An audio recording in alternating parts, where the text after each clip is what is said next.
बाल बहुत झड़ रहे हैं, तरह तरह के तेल और शैम्पू इस्तेमाल कर लिए फिर भी कुछ फर्क नहीं पड़ रहा है, घरेलू नुस्खे भी अपना लिए फिर भी कोई फायदा नहीं हो रहा है, लुक खराब हो रहा है, कॉन्फिडेंस कम हो गया है, बाल गिरने की वजह से स्ट्रेस हो रहा है और स्ट्रेस की वजह से और बाल गिर रहे हैं। ये एक साइकिल बन चुका है, आपको नहीं पता कि साइकिल से बाहर कैसे निकला जाए। हो सकता है कि अभी भी आपके पापा के बाल आपसे भी घने हैं लेकिन आपका डेंसिटी कम हो चुका है। ये प्रॉब्लम तो जेनेटिक भी नहीं है, फिर क्यों बाल झड़ रहे हैं? अगर आपके साथ ऐसा हो रहा है तो चिंता मत करिए, मैं आपको इस प्रॉब्लम से बाहर निकालूंगा, क्योंकि मेरे साथ भी ऐसा हो चुका है और मैं इस प्रॉब्लम को काफ़ी हद तक ठीक कर चुका हूँ। इस वीडियो में मैं कोई ब्रांड प्रमोट नहीं करूँगा कि ये तेल लगा लो, ये शैम्पू लगा लो, ना ही कोई घरेलू नुस्खा बताऊँगा, बल्कि आज मैं इस वीडियो में अपना रियल लाइफ एक्सपीरियंस शेयर करूँगा प्रूफ के साथ, और मैं आपको बताऊँगा कि इस प्रॉब्लम से मैं कैसे बाहर निकला। तो कहानी शुरू होती है 2015 से। सीपीटी जो कि सीए कोर्स का फर्स्ट लेवल है, ये मैंने जून 2015 में क्लियर कर लिया था। उसके बाद आईपीसीसी का पढ़ाई शुरू हो गया। आईपीसीसी सीए कोर्स का सेकेंड लेवल होता है, इसमें बहुत पढ़ना पड़ता है, दिन में 10-12 घंटे। उस दौरान मैंने नोटिस किया कि जब भी मैं बाल पर कंघी घुमाता था तो 2-3 बाल टूट जाते थे। उस टाइम पर मेरे बाल इतने घने थे कि मुझे कुछ फर्क ही नहीं पड़ता था। आप इस फोटो में देख सकते हैं कि उस टाइम पर मेरे बाल की क्या कंडीशन थी। इतने घने बाल होने के बाद 2-3 बाल अगर गिर भी गए तो क्या फर्क पड़ेगा, इसीलिए मैं इग्नोर कर दिया करता था। तो 2016 में आईपीसीसी पास होने के बाद उसी साल सितंबर से मेरा इंटर्नशिप शुरू हो गया था। जिन्हें नहीं पता उन्हें बता दूं कि सीए कोर्स में उस समय 3 साल की इंटर्नशिप होती थी। इंटर्नशिप में अगर आपका प्रोफाइल ऑडिट का है तो आपको क्लाइंट प्लेस पर भेजा जाता है ऑडिट करने के लिए। शुरू में मेरा भी प्रोफाइल ऑडिट का था, इसलिए मुझे भी क्लाइंट प्लेस पर जाना पड़ता था। क्लाइंट प्लेस पर फ्री का खाना, अगर आउटस्टेशन ऑडिट है तो फ्लाइट में ट्रैवल करना, होटल में रुकना, ये सब बहुत होता था। ये सब मैं पहली बार एक्सपीरियंस कर रहा था। इससे पहले मैं कभी फ्लाइट में ट्रैवल नहीं किया था, मैं कभी होटल के अंदर नहीं गया था, मैंने पिज़्ज़ा बर्गर तक नहीं खाया था, इसलिए मुझे मज़ा बहुत आता था। Pizza, burger, ice cream, cold drinks और भी तरह तरह के जंक फूड मैं दबा के खाता था। इसके पहले तक मेरा पेट भी नहीं निकला था, लेकिन ये सब के बाद मेरा पेट निकलने लगा। और एक दिन मुझे पहली बार एहसास हुआ कि मेरे बाल कम हो रहे हैं, मुझे हेयर फॉल हो रहा है। उस दिन मैं लोकल ट्रेन से अपने फ्रेंड के साथ घर जा रहा था। मैं सीट पर बैठा था, मेरा फ्रेंड मेरे सामने खड़ा था। अचानक उसकी नज़र यहाँ पर जाती है और वो मुझे पूछता है कि यार तेरे बाल कम हो रहे हैं क्या, यहाँ पर गैप दिख रहा है। दोस्तों, उस समय तक मुझे पता तो था कि मेरे बाल टूट तो रहे हैं, लेकिन मुझे इतना अंदाज़ा नहीं था कि ये किसी और को भी नोटिस हो रहा है।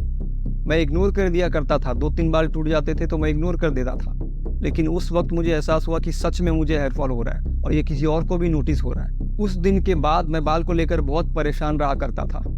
हालांकि उस टाइम भी मेरे बाल बहुत घने थे, लेकिन अगर किसी और को नोटिस हो रहा है कि आपके बाल कम हो रहे हैं तो टेंशन तो होगी ही।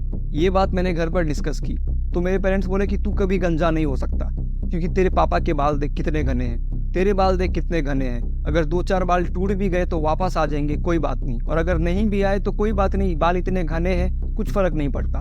उनके बाद से मुझे थोड़ी देर के लिए तसल्ली तो हुई, लेकिन जब भी मैं कंघी घुमाता या नहाते वक्त मैं टूटे हुए बाल को देखता तो वो बाल मुझे बार बार एहसास दिलाता कि मुझे हेयर फॉल हो रहा है, मेरे बाल कम हो रहे हैं। इससे पहले तक मैंने हेयर फॉल के लिए कोई ट्रीटमेंट नहीं करा था, लेकिन इस बार मैंने ठान लिया था कि मुझे अपना हेयर फॉल रोकना ही है।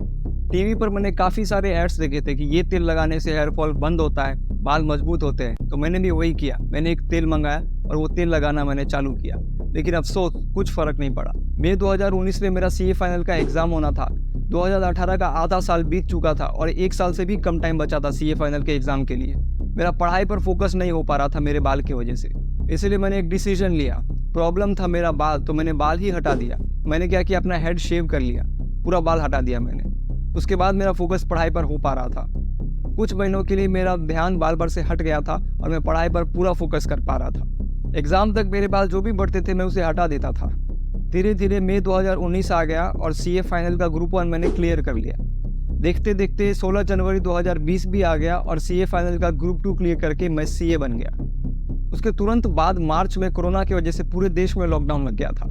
कुछ महीने बाद मुझे एक अच्छी कंपनी में नौकरी भी लग गई। इसी बीच में लग गया अपने बाल फिर से बढ़ाने, लेकिन मेरे बाल बढ़ने के पहले ही टूट रहे थे। इस बार कंघी घुमाने पर 50-60 बाल ऐसे ही टूट जाते थे। जो बाल मौजूद थे उसका थिकनेस बहुत कम हो रहा था। मेरे बाल इतने कमज़ोर हो गए थे कि वो बहुत जल्दी जल्दी टूट रहे थे। मैंने फिर से कुछ और प्रोडक्ट्स इस्तेमाल किए जिसमें तेल और शैम्पू शामिल थे, लेकिन कोई फ़र्क नहीं पड़ा। इस बार बहुत लोगों को नोटिस हो रहा था कि मेरे बाल पहले के मुकाबले बहुत कम हो चुके हैं। इस बार मैंने डॉक्टर को दिखाने का फैसला लिया। एक स्किन स्पेशलिस्ट थे जो स्किन के साथ साथ बाल का ट्रीटमेंट भी करते थे। मैंने उनसे कंसल्ट कराया तो उन्होंने मुझे लोशन, शैम्पू और कैप्सूल्स दिए। कुछ महीने ट्रीटमेंट जारी रखने के बाद मुझे रिजल्ट्स दिखने लगे। मेरा हेयर फॉल कम हो गया और मेरा हेयर का डेंसिटी बढ़ने लगा। लेकिन ये खुशी ज़्यादा दिन तक नहीं थी, क्योंकि 6 महीने बाद मैं वापस हेयर फॉल नोटिस करने लगा। इस बार 200 से 300 बाल एक दिन में टूट जाते थे। मैं डॉक्टर के पास गया और उनसे पूछा कि ऐसा क्यों हो रहा है, इतने बाल क्यों टूट रहे हैं। तो उन्होंने बोला कि ये हार्मोनल चेंजेस की वजह से हो सकता है, आप ट्रीटमेंट जारी रखो। तो कुछ दिन ट्रीटमेंट मैंने जारी रखा, लेकिन कुछ फर्क नहीं पड़ा। थोड़ा थोड़ा गंजापन दिखने लगा था, हेयर फॉल रुकने का नाम ही नहीं ले रहा था। अब मैंने वहाँ से ट्रीटमेंट कराना बंद कर दिया, क्योंकि पता लगाने पर मुझे मालूम पड़ा कि वो एक जेन्युइन डर्मेटोलॉजिस्ट नहीं थे। अब मैं खुद से रिसर्च करने लगा। कुछ रिसर्च करने के बाद मुझे पता चला कि ये सब अच्छी डाइट, एक्सरसाइज और स्ट्रेस का गेम है। सीए की पढ़ाई चालू होने के बाद मेरी डाइट एकदम खराब हो गई थी। पढ़ाई की वजह से इतना स्ट्रेस होता था, उसी की वजह से मेरा हेयर का ये कंडीशन हो गया था। तो अब मैंने तुरंत जिम ज्वाइन कर लिया, जंक फूड खाना बंद कर दिया। इसके साथ ही मैं एक जेन्युइन डर्मेटोलॉजिस्ट से कंसल्ट कराने लगा। आज 7 महीने के ऊपर हो चुके हैं और आप मेरे हेयर की कंडीशन देख सकते हैं। तो कुछ लाइफस्टाइल चेंजेस करके और डर्मेटोलॉजिस्ट के एडवाइस से आज मेरे बाल इतने अच्छे हो गए हैं। अगर आपके बाल नहीं झड़ रहे तो अच्छी बात है। मेरा आपके लिए एडवाइस यही रहेगा कि जो गलती मैंने किया था वो आप ना करें। लेकिन अगर आपका बाल थोड़ा बहुत भी झड़ रहा है तो कुछ लाइफस्टाइल चेंजेस करके, जैसे कि अच्छी डाइट, एक्सरसाइज और स्ट्रेस मैनेजमेंट करके आप अपने हेयर फॉल को रोक सकते हैं। इससे सिर्फ आपका हेयर फॉल ही नहीं रुकेगा, बल्कि आपका ओवरऑल हेल्थ भी इम्प्रूव होगा। लेकिन अगर आपके बहुत बाल झड़ रहे हैं, इतने बाल झड़ रहे हैं कि आप परेशान हैं, आप सब कुछ ट्राई करके थक चुके हैं, तो आप सीधा डर्मेटोलॉजिस्ट के पास जाइए। क्योंकि एक बार अगर आपका हेयर फॉलिकल खत्म हो गया तो आप कितना भी ट्राई कर ले, वहाँ पर हेयर नहीं आएगा। कोई भी वहाँ पर हेयर रिग्रो नहीं कर सकता। डर्मेटोलॉजिस्ट आपके हेयर फॉल के जड़ तक जाएंगे और समझेंगे कि हेयर फॉल का असल रीज़न क्या है, और उसी के हिसाब से आपके हेयर फॉल का ट्रीटमेंट होगा। अगर मेरा हेयर फॉल रुक सकता है तो आपका क्यों नहीं। उम्मीद करता हूँ कि आपको ये जानकारी अच्छी लगी होगी। अगर हेयर फॉल के रिलेटेड किसी टॉपिक पर आपको डिटेल में जानकारी चाहिए तो आप कमेंट करके मुझे बता सकते हैं, मैं उस पर वीडियो ज़रूर बनाऊंगा। वीडियो को अंत तक देखने के लिए धन्यवाद।